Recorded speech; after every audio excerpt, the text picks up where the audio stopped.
Kita masuk pada hadis 456. Insyaallah yang akan kita baca mengenai hukum tahiyatul masjid ketika makmum masuk masjid dalam posisi imam sedang berkhutbah. An Jabirin radhiyallahu anhu, dari sahabat Jabir radhiyallahu anhu, qala, beliau bercerita, dakhala rajulun yaumal jum'ah, suatu hari Jumat masuklah seseorang ke dalam masjid, wan nabiyyu sallallahu alaihi wasallam yakhtub, sementara Nabi sallallahu alaihi wasallam sedang berkhutbah. Faqala, kemudian Nabi sallallahu alaihi wasallam bertanya, sallaita, kamu sudah salat? Qala la, orang itu menjawab belum.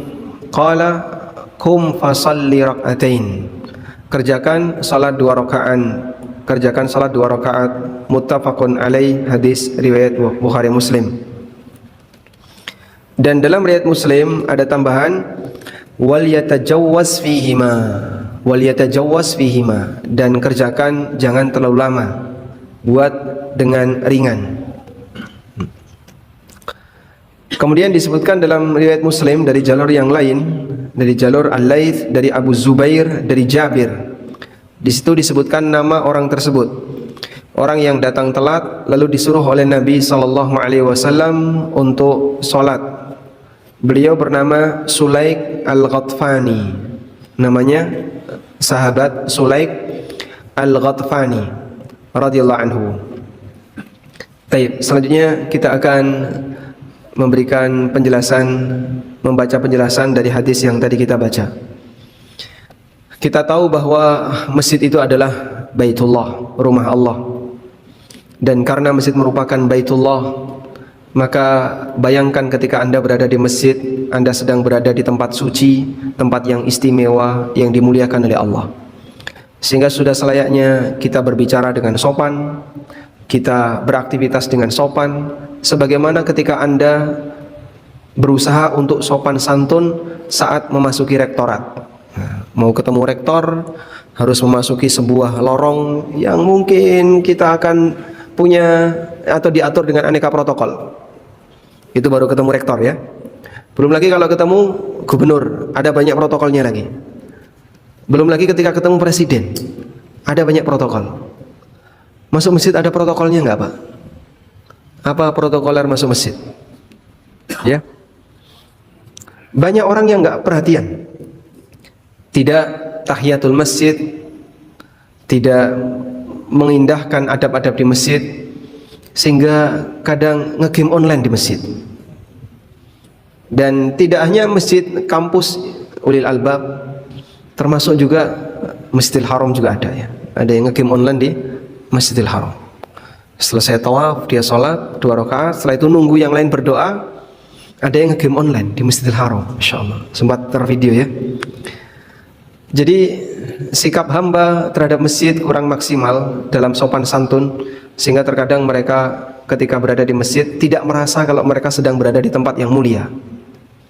Saya kira kalau orang masuk rektorat nggak bakalan berani kelekaran seperti itu. Berani nggak kira-kira? Nggak berani ya, karena nggak boleh tidur di situ Pak. Kalau di masjid boleh nggak? Boleh. Baik. Namun setidaknya jagalah adab ketika berada di masjid. Hati-hati jangan berbuat maksiat, karena maksiat di masjid dosanya lebih besar daripada di tempat yang biasa. Ada juga yang berada di masjid pacaran, mojok antara mahasiswa dengan mahasiswi, ngobrolnya bukan ngobrol biasa. Ya tentu saja suasana pasaran Anda bisa paham ya. Nah, semua kondisi itu membuktikan bahwa dia tidak mengindahkan rumah Allah dengan sejatinya. Sebagai seorang mukmin yang meyakini bahwasanya ini adalah tempat yang istimewa, tempat yang dicintai oleh Allah, maka jangan sampai kita berada di masjid dalam keadaan kita tidak sopan santun di sana. Nah, salah satu di antara bentuk sopan santun itu adalah salat tahiyatul masjid. Jadi jangan bludas-bludus, melbu metu sakar PDW, ada protokol yang harus kita jaga. Selanjutnya, dalam hadis ini terdapat dalil disyariatkannya tahiyatul masjid ketika orang masuk masjid walaupun sedang berlangsung khutbah Jumat. Padahal kita tahu khutbah Jumat itu khutbah yang paling tinggi tingkatannya. Ada banyak jenis khutbah. Ada khutbah kajian biasa seperti ini, ada khutbah Id, ada khutbah Arafah, dan ada khutbah Jumat. Yang paling tinggi tingkatannya yang mana? Khutbah Jumat. Sudah pernah kita bahas ya. Karena khutbah Jumat ini menjadi salah satu syarat sahnya Jumatan. Yang kedua, bagi makmum yang bicara ketika khatib sedang berkhutbah, maka pahala Jumatannya hilang. Dan dia hanya mendapatkan pahala sholat duhur sebagaimana dia menggugurkan kewajiban dia. Dia datang menggugurkan kewajiban tapi tidak mendapatkan pahala Jumatan. Sehingga dia merupakan khutbah yang derajatnya paling tinggi. Kendati demikian, orang yang masuk masjid disyariatkan untuk tahiyatul masjid. Sulaik al-Ghatfani masuk masjid ketika Nabi SAW sedang berkhutbah. Begitu berada di dalam langsung duduk. Ditanya oleh Nabi SAW, "Sallaita, kamu sudah salat?" "Belum." "Kum fasalli rak'atain wal yatajawwaz fihima." Kerjakan salat 2 rakaat tapi jangan lama-lama. Sehingga ini menunjukkan penekanan pelaksanaan salat tahiyatul masjid. Jika dalam khutbah Jumat saja kita diperintahkan untuk melakukan itu, apalagi di luar khutbah Jumat. Li'annal khutbata la tamna'u minat tahiyyah. Karena keberadaan khutbah Jumat tidak menghalangi orang untuk tahiyatul masjid. Dan disebutkan dalam hadis riwayat Muslim, wal yatajawwaz fihima, Nabi SAW perintahkan hendaknya salatnya dibuat ringan. Fahadha yadullu ala annahu yustahabbu lahu ay yahfazahuma liyafrugha li sima'il khutbah. Ini menunjukkan agar dia bisa mendengarkan khutbah lebih maksimal. Biar salatmu enggak lama-lama, buat lebih ringan, nanti kamu bisa mendengarkan khutbah lebih panjang. Sampai sholatnya jangan lama-lama. Dalam rangka apa? Mendengarkan khutbah. Ini malah duduk merem, turu, serang gubris, mau diceramai gak diceramai, yang penting Jumatan. Nah, terus kamu dapat apa? Karena kebanyakan orang ketika dia Jumatan, dia tidak punya keinginan, untuk menambah ilmu dari kegiatan Jumatan yang dia lakukan. Sehingga dia datang duduk ngorok, tangi-tangi komat. Wa hadza qaulu Syafi'i. Dan yang tadi kita sebutkan bahwa disyariatkan untuk salat tahiyatul masjid walaupun sedang khutbah Jumat adalah pendapat Imam Syafi'i, pendapat Imam Ahmad, pendapat Ishaq bin Rahuyah, Ibnu Hazm dan beberapa ulama ahli hadis, wa jama'atun minas salaf dan beberapa ulama salaf. Wa qala Abu Hanifah, kata Abu Hanifah, Imam Malik dan sekelompok ulama yang lain, inna dakhila fi hadhil hal yajlisu wa la yarka asna'a khutbatil imam. Orang yang masuk ketika Jumatan sedang berlangsung maka boleh langsung duduk pada saat imam sedang berkhutbah. Ini pendapat Abu Hanifah, Imam Malik, dan mereka berdalil dengan hadis Abdullah bin Busar. Ja'a rajulun yatakhatta riqaban nas yaumal jum'ah wan nabiyyu sallallahu alaihi wasallam yakhutub. Pernah satu ketika ada orang dia ngelangkah-ngelangkai pundak para makmum karena ingin duduk di depan. Dia langkai. Pada saat Nabi SAW sedang berkhutbah, faqala lahu Rasulullah SAW, kemudian Nabi SAW langsung mengatakan, ijlis faqad adaita. Ijlis faqad adaita. Duduk, kamu ganggu banyak orang. Sehingga dia duduk, bisa jadi di tengah shaf. Ini shaf 1, ini shaf 2, dia di antaranya. Karena begitu kelihatan dia ngelangkah-ngelangkai, langsung diperintahkan Nabi SAW, duduk, kamu ganggu.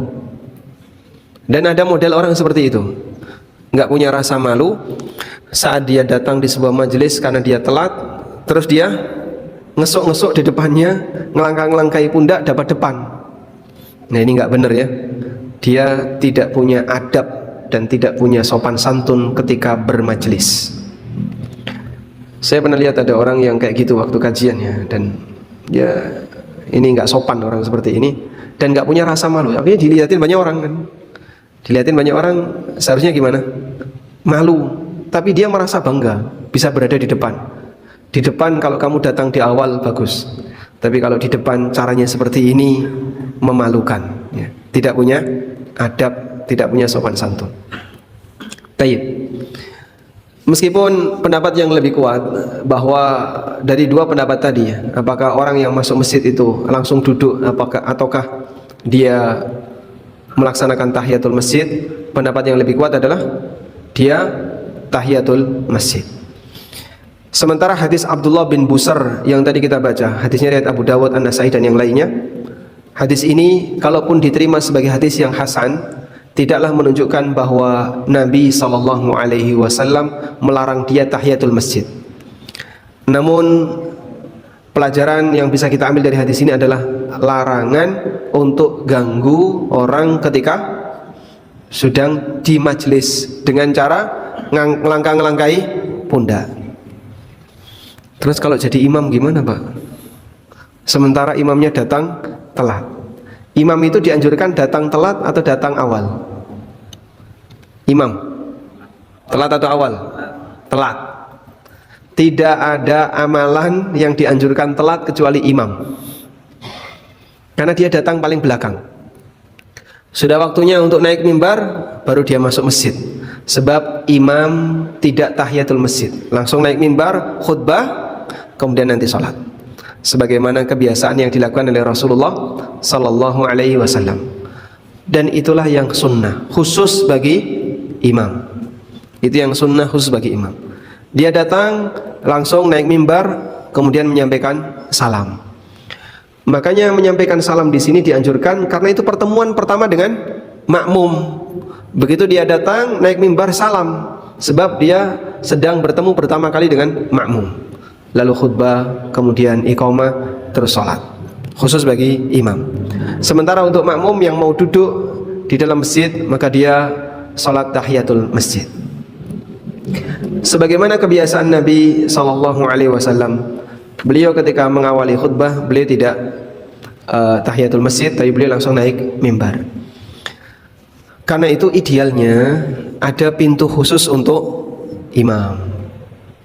Sebagaimana di Masjid Nabawi ada pintu khusus untuk imam. Di Masjid Nabawi pintu khusus untuk imam lewat mana? Nabi SAW masuk ke masjid melalui pintu rumahnya Aisyah radhiyallahu anha. Masjid Nabawi menghadap ke mana kiblatnya? Selatan. Masjid Nabawi yang menghadap kiblat ke arah selatan, pintu rumahnya Aisyah itu berada di depan. Sehingga Rasulullah SAW ketika masuk masjid itu langsung berada di shaf pertama. Lurus di shaf pertama, langsung berada di tempat imam, kemudian beliau salat. Salat sunnah Nabi SAW di mana? Di rumah. Kemudian ketika beliau masuk, Bilal melihat Rasulullah SAW masuk, langsung iqamah. Dan demikianlah syariat bagi imam, dia datang telat dan dianjurkan begitu datang langsung mulai kegiatan ibadah, baik khutbah Jumat maupun salat wajib. Meskipun boleh saja imam bertahan di masjid, kemudian salat sunnah di masjid, sebagaimana umumnya yang terjadi di tempat kita. Wallahu a'lam. Salah satu di antara manfaatnya adalah agar tidak melangkai para makmum apabila imamnya datang. Hal yang sama juga memudahkan kalau pas lagi kajian, ya. Jamaah sudah penuh sementara pembicaranya masih berada di belakang. Kasih jalan, wah itu kan melangkai banyak orang. Akan lebih bagus gimana? Ketika ada jalur khusus. Walhamdulillah, seperti Masjid Ulil Albab ada jalur khusus. Masjid Al-Hidayah Kerajaan ada jalur khusus. Masjid Al-Hidayah Purwosari juga ada jalur khusus. Imam lewat di jalur khusus, sehingga tidak ganggu makmum. Berikutnya, dalam hadis ini terdapat dalil bolehnya makmum berbicara, tapi dengan khatib, khusus dengan khatib. Walaupun khatib sedang berkhutbah pada hari Jumat, lil hajah awil maslahah, karena ada kebutuhan tertentu, kal ingkari ala sairin yatakhatta riqaban nas. Misalnya makmum mau mengingkari ada orang yang rame, sehingga dia bisa berkomunikasi dengan khatib. Atau ketika khatib bertanya kepada seseorang yang masuk masjid sementara dia belum sholat tahiyatul masjid, atau tidak terdengar suara, misalnya sound systemnya mati. Fa'amarul mas'ulu bi islahihi, kemudian yang bertanggung jawab mengatur sound system minta kepada khatib untuk memperbaiki. Khutbah sudah dimulai, ternyata mikrofonnya belum dinyalakan. Seperti ini, belakangan nggak dengar ya. Seperti tadi kan belakang nggak dengar, saya matikan. Dia sudah menggebu-gebu, mikrofonnya belum dinyalakan. Maka petugas bisa negur, Pak, mikrofonnya belum nyala, Pak. Tapi dia berbicara dengan siapa? Khatib. Atau misalnya arus listrik mati, wan nasu fi syiddatil har, sementara jamaah kepanasan, maka khutbah jangan lama-lama sebab kondisinya sedang tidak normal. Komunikasi seperti itu diperbolehkan, tapi dengan siapa? Khatib. Kejadian ini tidak sekali. Rasulullah SAW sedang berkhutbah dan beliau berkomunikasi dengan makmum. Nabi SAW ketika berkomunikasi dengan makmum, ada satu ketika datang makmum lalu angkat tangan dalam posisi Nabi SAW sedang berkhutbah. Ya Rasulullah, halakatil amwal wa anqata'atis subul. Ya Rasulullah, banyak binatang mati, jalan-jalan pecah sehingga tidak bisa dilewati. Fad'ullaha ayyughithana, berdoalah kepada Allah agar Allah memberikan hujan kepada kami. Lalu Nabi SAW berdoa, Allahumma aghithna, Allahumma aghithna, Allahumma aghithna ghaithan mughithan mari'a. Kata Anas bin Malik, langit yang awal mulanya cerah, kosong tanpa apa-apa, tiba-tiba datang ya, awan bergulung-gulung, gelap, terus turun hujan selama sepekan. Hujan turun selama sepekan. Jumat berikutnya orang yang kemarin datang lagi. Ya Rasulullah, halakatil amwal wa anqata'atis subul. Ya Rasulullah, banyak binatang mati karena kebanjiran dan banyak jalan yang terputus karena kebanjiran. Kemarin dia bilang yang sama, halakatil amwal wa anqata'atis subul, banyak binatang mati karena musim kering, karena kekeringan. Sekarang banyak binatang mati karena kebanjiran. Kemudian Nabi SAW berdoa, Allahumma hawalaina wala alaina. Ya Allah, turunkan hujan di sekitar kami, jangan di atas kami. Kata Anas, yang awalnya langit gelap gulita tiba-tiba langsung cerah.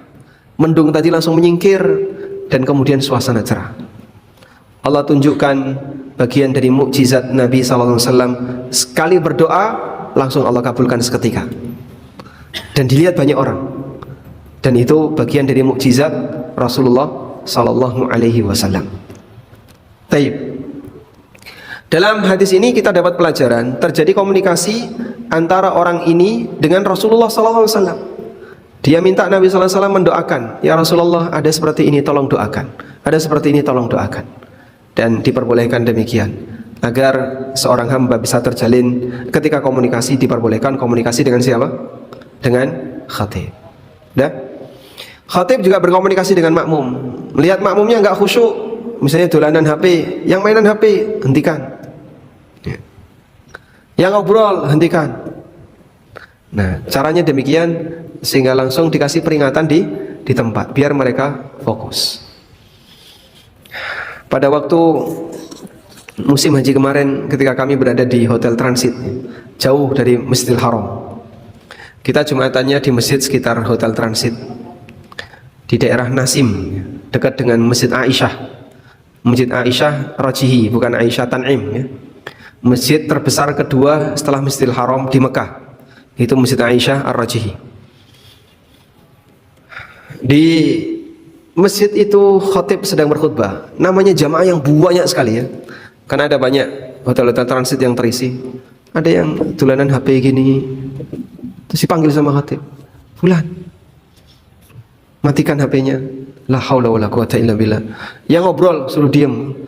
Jadi beliau sedang berkhutbah itu malah sibuk ngoreksi orang. Kamu diam, kamu jangan mainan HP itu. Berkali-kali seperti itu. Dalam sekali khutbah, masya Allah, berkali-kali beliau cuma nudingi orang-orang yang gak fokus. Ada yang ngobrol, ada yang dolanan HP, ada yang selfie, ada yang moto, itu langsung dimarahi di depan. Matikan HP-nya, matikan. Bisa nggak kayak gitu? Malah itu khutbah ya. Tapi beliau menyampaikan khutbah, jadi dipotong, itu matikan HP-nya. Tolong yang foto matikan, nggak usah foto. Beliau terlalu sibuk dengan itu, sampai khutbahnya terpotong-potong. Sehingga materi khutbahnya tidak utuh. Masya Allah. Jadinya sampai beberapa jamaah itu merasa heran. Khutbah kaya ngene ning kampung ya lucu. Belum pernah melihat situasi khatib ketika berkhutbah dan modelnya seperti itu, diingetin. Penting nggak kayak gini Pak kira-kira? Penting ya? Penting. Sama sebagaimana ketika orang jadi dosen atau guru sedang ngajar, mahasiswanya nggak konsen. Kira-kira gimana? Akan langsung negur. Kamu berdiri nggak konsen. Kamu tidur berdiri dulu. Cuci muka.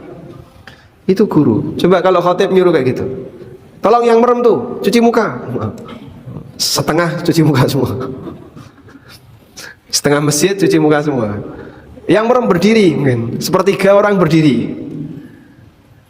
Boleh saja seperti itu.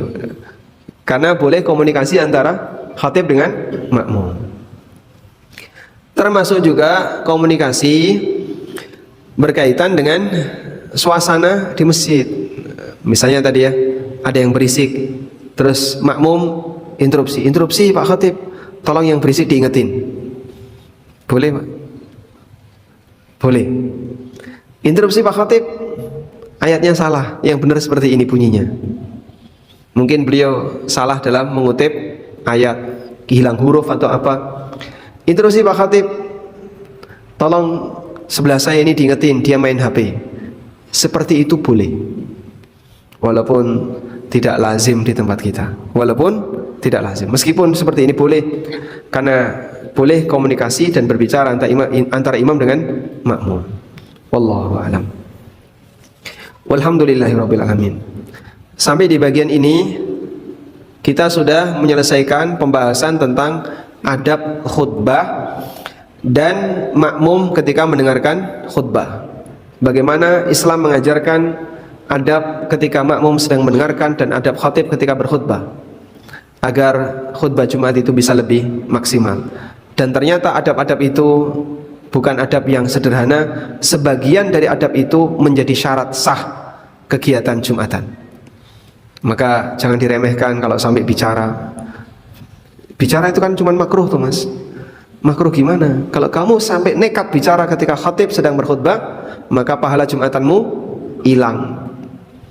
Sehingga kau memang tidak perlu mengulangi Jumatan alias kewajibanmu gugur, tapi pahala Jumatanmu hilang. Wallahu a'lam. Nah, tayyib, jam 1:01 ya. Sekarang kita buka kesempatan diskusi terbatas. Barangkali khusus bagian masalah adab tentang Jumatan ada dari jamaah kami, persilakan. Silakan. Waalaikumsalam warahmatullahi wabarakatuh. Apakah saya dalil bahwa orang yang sudah masuk masjid terlanjur duduk, apakah itu karena lupa atau karena memiliki tenaga kesehatan dulu, boleh datang ke masjid? Yang pertama. Dan kedua, apakah ada sunnah untuk makmum, bagi makmum untuk menghadapkan wajah kepada khatib ketika khutbah?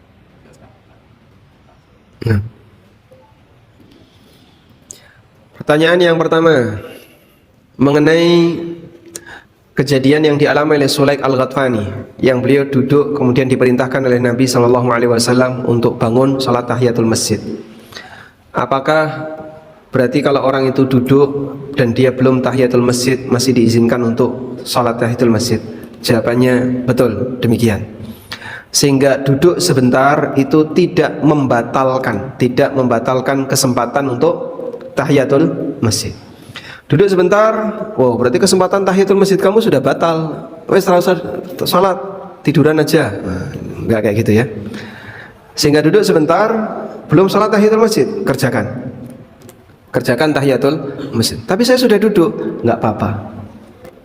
Sehingga duduk sebentar kamu ditoleransi, selanjutnya silahkan kerjakan tahiyatul masjid. Nah, kemudian yang kedua, apakah ada anjuran untuk melihat ke arah imam pada saat mendengarkan khutbah? Praktek yang dilakukan oleh sahabat demikian, meskipun tidak semuanya. Terbukti mereka bisa melihat roman muka Rasulullah SAW, sehingga saat mereka bercerita kana Nabi sallallahu alaihi wasallam yakhtub ka'annahu mundirul jaish. Nabi SAW ketika khutbah itu seperti orang yang sedang menyiapkan pasukan. Ihmarra wajhuhu, wajah beliau merah seperti orang yang marah. Lalu beliau ingatkan, sabbahakum wa masakum, besok pagi ada musuh yang menyerang, nanti sore ada musuh yang menyerang. Itu gambaran yang diceritakan oleh sahabat. Dan tentu saja suasana seperti ini bisa dipahami oleh sahabat karena mereka melihat wajah Rasulullah SAW. Sehingga ini salah satu di antara dalil bahwa dianjurkan ketika Jumatan makmum melihat ke wajah imam. Nah, meskipun tidak semua, ada sebagian sahabat itu yang nggak berani memandang Rasulullah SAW, haibatan lahu, karena merasa segan di hadapan Nabi SAW. Contohnya testimoninya Amr ibn As. Amr ibn As itu tidak pernah memandang wajah Rasulullah SAW, haibatan lahu, karena segan dengan Nabi SAW. Jadi nunduk di hadapan Nabi SAW, itu nunduk. Dan beberapa ulama di hadapan ulama yang lain itu nunduk. Sulaiman bin Rabi, muridnya Imam Asy-Syafi'i rahimahullah, ketika beliau berada di depan majelis Imam Syafi'i, di hadapan Imam Syafi'i, beliau itu nggak berani izin minum, itu nggak berani, haibatan di Syafi'i, karena segan di hadapan Imam Asy-Syafi'i. Sehingga ada beberapa ulama yang mereka diberi oleh Allah kelebihan, di mana ada jamaah yang ketika berada di hadapan beliau itu segan, tidak berani berkutik. Maka ada manusia yang memancarkan aura kehormatan sehingga sampai ada orang lain yang segan di hadapannya. Wallahu a'lam. Fadhal. Kalau ada orang Nasrani memberikan ini kita yang makan Jumat. Orang Nasrani ngasih makan Jumat berkah, bukan minggu berkah ya, bukan. Apakah boleh ada orang Nasrani yang mau nyumbang untuk kegiatan Jumat berkah? Jawabannya nggak masalah, karena hadiah dari non Muslim itu boleh dengan syarat tidak ada utang agama. Tidak ada utang agama itu maksudnya begini, Pak, kami nyumbang Bapak, tapi nanti gantian ya, kalau kami punya acara, Bapak harus nyumbang acara kami. Nah, ini tidak boleh. Karena kalau utang agama seperti ini, kita tidak boleh mendukung kegiatan agama non-muslim. Tapi kalau ada non-muslim yang mau nyumbang untuk kegiatan kaum muslimin, silahkan. Namun tidak boleh ada ganti utang agama, tidak boleh. Bisa dipahami ya, utang agama yang dimaksud? Sehingga nanti tolong ya kamu gantian, sekarang saya bantu, besok kalau saya punya acara di tempat ibadah kami, kamu bantu juga. Nah, seperti itu tidak boleh. Wallahu a'lam. Kalau saling toleransi dalam arti tidak saling ganggu. Kalau muslim punya hajatan, non muslim jangan ganggu, non muslim punya hajatan, muslim jangan ganggu, sah-sah saja. Tapi bantu itu boleh, beda. Bantu itu beda. Sehingga yang boleh tidak saling ganggu, tapi tidak saling membantu.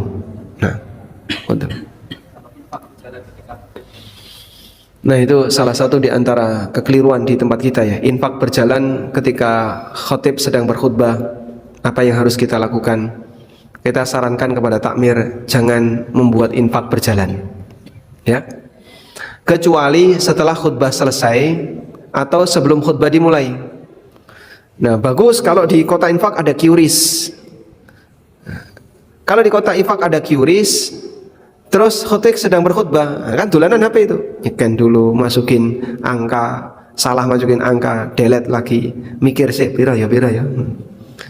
Karena orang mau infak kan mikir angka, udah dimasukkan angka 100.000, masukin PIN dan seterusnya, terlalu repot. Sementara khatib sedang berkhutbah, maka bisa jadi masuk kategori waman massal hasa faqad lagha.